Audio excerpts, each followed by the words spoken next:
I am utilizing the Bit Integrations plugin to establish a connection between these two platforms. Let's go to Bit Integration Dashboard. Create integrations. Search and select Bit Form as a trigger.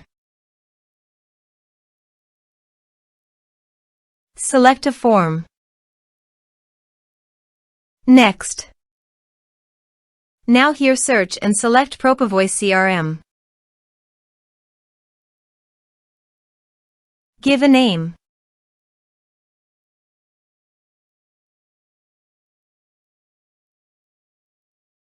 Now click on Connect. Click on Next. Choose Module. Now map the fields.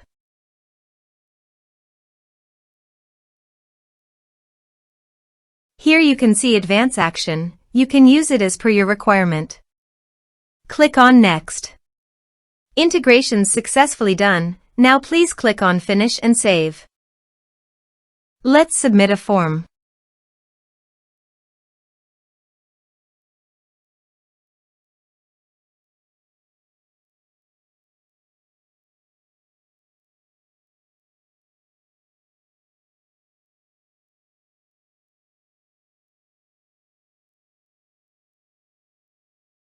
Submit the form.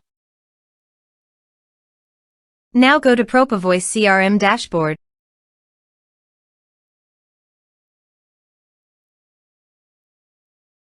Now click on Lead module. You can see record created in Lead module. This way you can create integrations. Thanks for watching.